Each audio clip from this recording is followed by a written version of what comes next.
This is Pulse of Africa, the face and voice of Africa.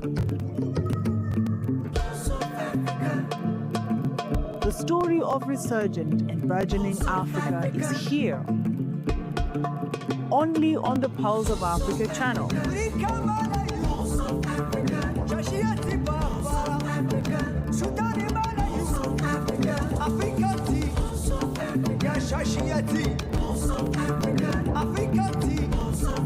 Pulse of Africa, the face and voice of Africa.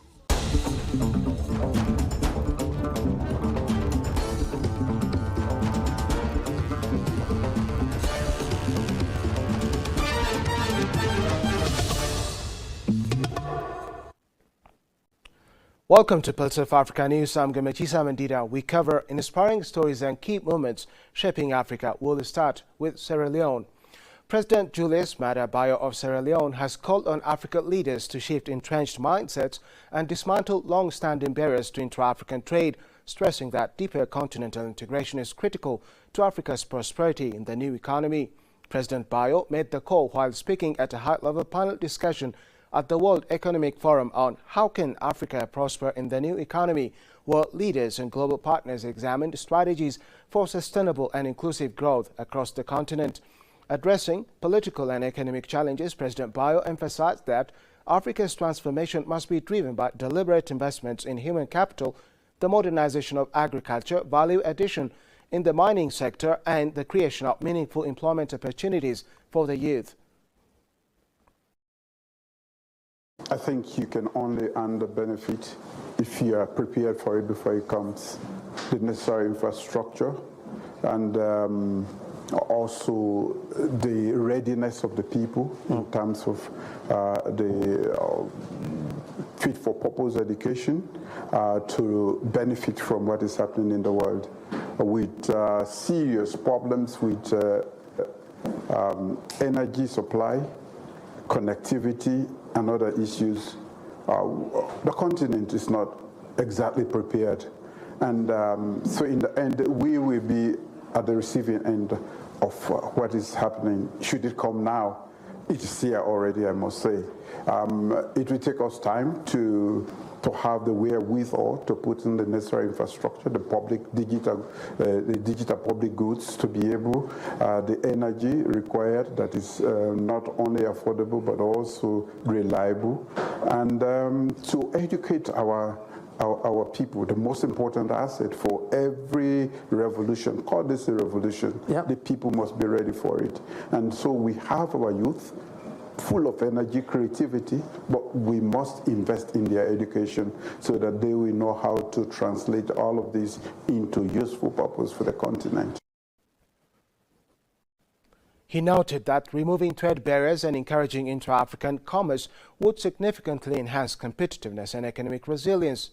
Wemkele Mene, Secretary General of the African Continental Free Trade Area, highlighted structural constraints such as fragmented markets, multiple currencies, high transport and logistics costs, and restrictions on the movement of people continue to limit Africa's growth potential. He cautioned that without accelerated market integration, Africa risks remaining a continent of unrealized potential. According to Mene, the rapid reduction and elimination of the intra-African barriers to trade and investment is critical to unlocking growth. He noted that under the African Continental Free Trade Area, Africa is transitioning decisively from negotiation to implementation with a strong focus on lowering the cost of trade. The wisdom of our heads of states, they said this is not sustainable. We are a continent of 1.4 billion people with a combined GDP of 3.4 trillion United States dollars. That is consumer spending and business spending. But if we don't accelerate integration of the market, we shall forever be a continent of potential, and we will never realize that potential. So we now have a free trade area. 50 countries have ratified it, which of course is a legal commitment, but it also signals political will amongst the 50 countries that we must accelerate reduction, elimination of intra-Africa barriers to trade, intra-Africa barriers to investment. Intra-Africa investment is at only 4% because of this fragmentation and these divisions that have existed for a long time. We now have completed all of the negotiations that the heads of states directed the ministers of trade to undertake to create this single market. Both sides underscored that accelerating market integration under the African Continental Free Trade Area is essential to unlocking Africa's economic potential and positioning the continent to thrive in the evolving global economy.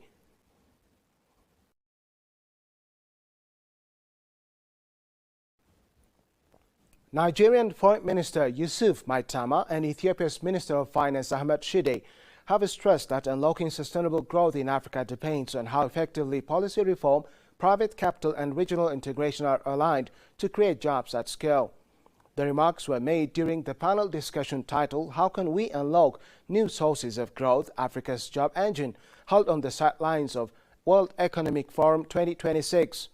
Africa stands at a defining moment as a surging youth population and rapid urbanization intensify the demand for jobs and inclusive services amid declining traditional aid. Through the African Union's 10-year strategy, efforts are gaining traction to scale the continent's 2 million social enterprises, a vital engine for employment and locally driven growth.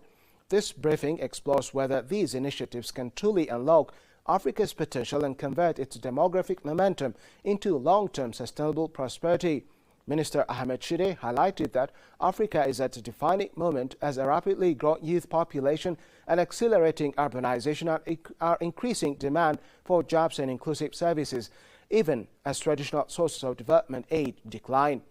He noted that addressing these pressures require innovative, locally driven solutions supported by strong policy frameworks. As investing in job creation and the skills for young population of Africa and Ethiopia is more critical than ever, guided by our comprehensive homegrown economic reform program 2, we have introduced bold and historic reforms, including the liberalization of key sectors and increased private sector participation. However, we face a pressing challenge. Our young labor force, with around 1.8 million new entrants each year, urgently needs significant upskilling to align with the demand of our economy.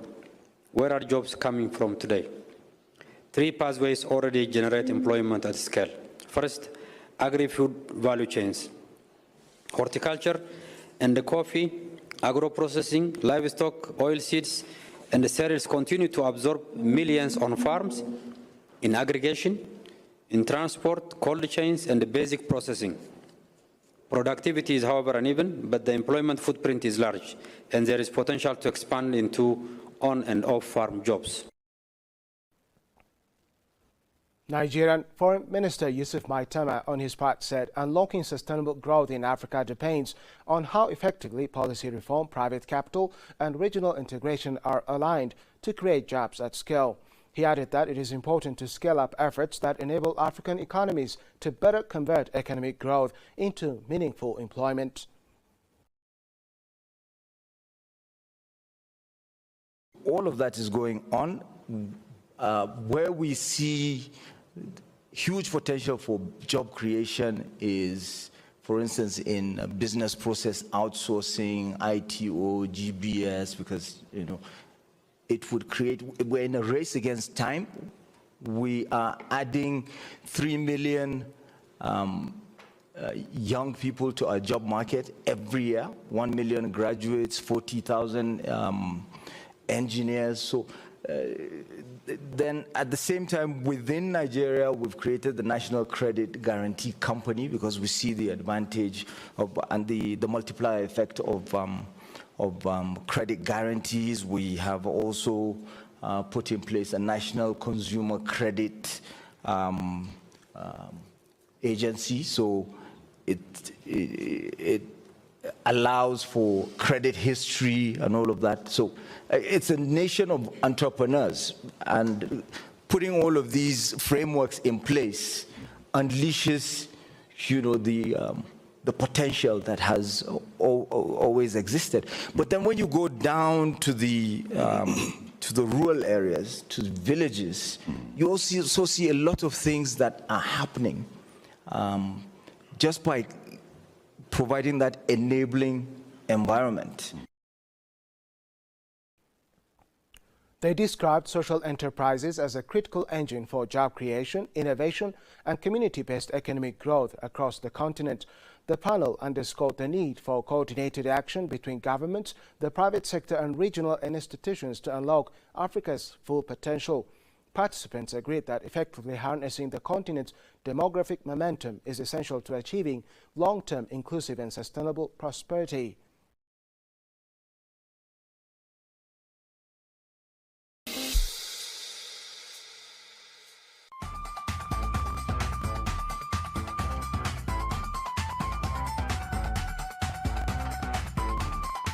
In Ethiopia, more homes and businesses now have access to electricity. Access to power supports education, healthcare, and local businesses. Light changes lives.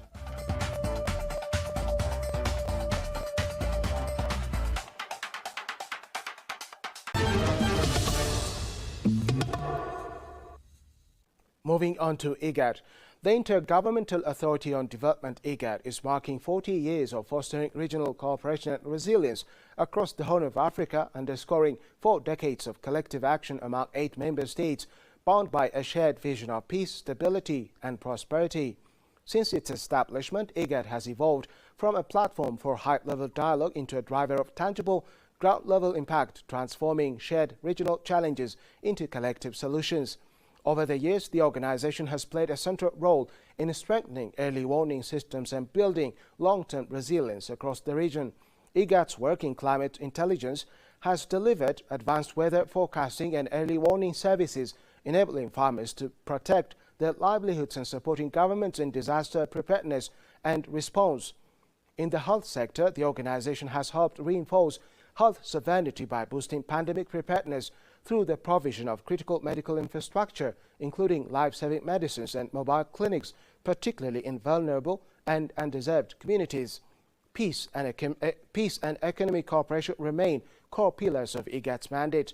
The organization has helped anchor regional frameworks that promote cross-border peace, enhance economic integration, and support the free movement of people, reinforcing stability and shared prosperity in a region often affected by climate and climate shocks.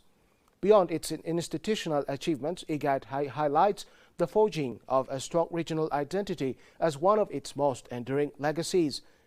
Through shared institutions and coordinated action, member states have built safeguards against instability while laying the foundation for deeper integration and a future common market.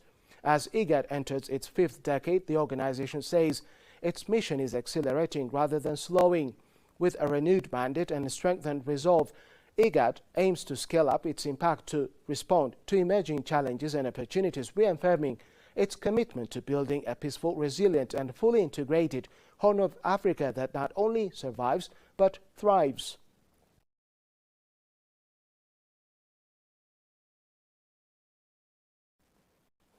The Gates Foundation and OpenAI are setting a $50 million partnership to help African countries use artificial intelligence to improve their health systems. The partnership, called Horizon 1000, plans to work with African leaders to work out how best to use the technology, starting with Rwanda. In poorer countries with enormous health worker shortages and lack of health system infrastructures, AI can be a game changer in expanding access to quality care, said Gates in a blog post announcing the launch. He has repeatedly described AI as one of the most transformative technologies ever developed. The foundation has already set up a number of AI initiatives, while Rwanda last year established an AI health hub in Kigali. Horizon 1000 aims to reach 1,000 primary health clinics and surrounding communities across several countries by 2028, Gates said. AI could be particularly valuable in countries with severe shortages of trained health workers, Gates said. He noted estimates suggesting sub-Saharan Africa is short of around 6 million healthcare professionals.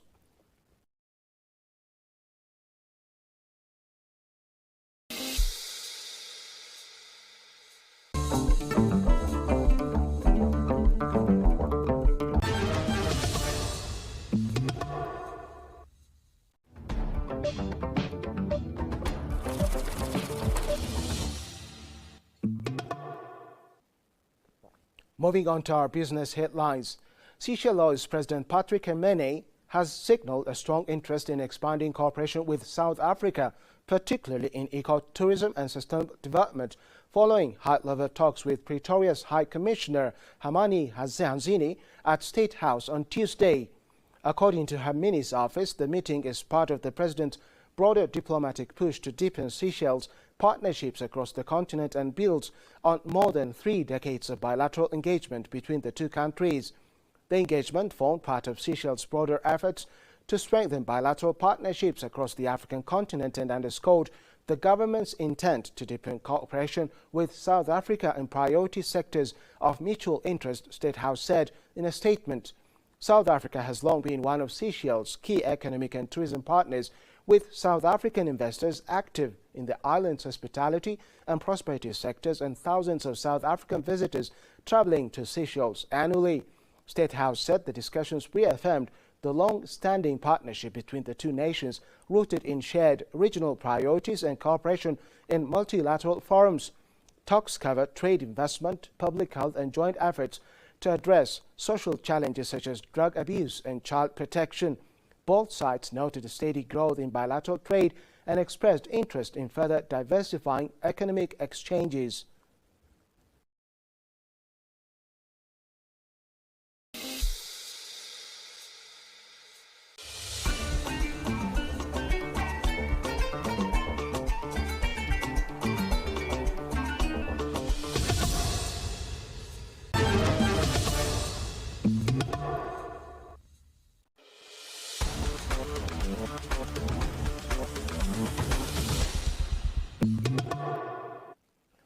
Sports. The Normalization Committee of the Congolese Football Federation has officially commended referee Jean-Jacques Ndala for his outstanding performance at the 2025 Africa Cup of Nations in Morocco, praising him for upholding the highest standards of officiating on the continental stage. In a statement it released, the committee highlighted Ndala's professionalism, calm demeanor, discipline and a strong sense of ethics throughout the tournament, qualities they said reflected great credit on both the official and the Democratic Republic of Congo as a whole. Ndala was one of the referees trusted by the Confederation of African Football, CAF, to handle high-pressure matches during the competition, and his performances were widely viewed as consistent and authoritative, marked by clear decision-making, the excellent control of games. According to Fekofa, the 32-year-old did more than just officiate matches. He served as an ambassador for Congolese refereeing, demonstrating that officials from the Democratic Republic of Congo can perform with distinction at the highest level of African football. The committee also expressed hope that Ndala's success at AFCON 2025 will open the door for more Congolese referees to be selected for major international tournaments in the future, further strengthening the country's presence in African and world football.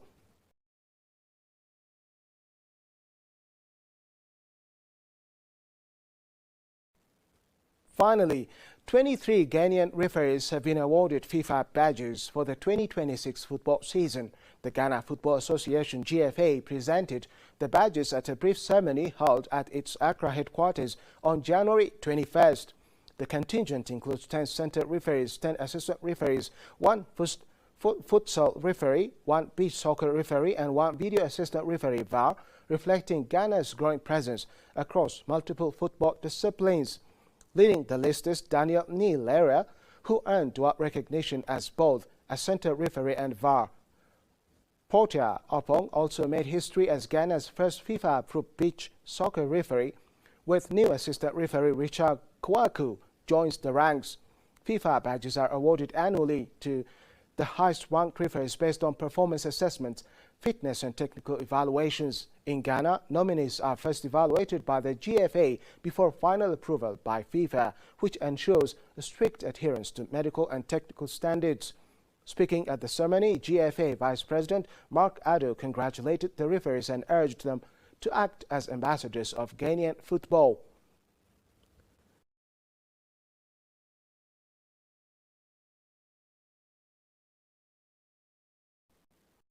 Let's take a look at the weather forecast across Africa.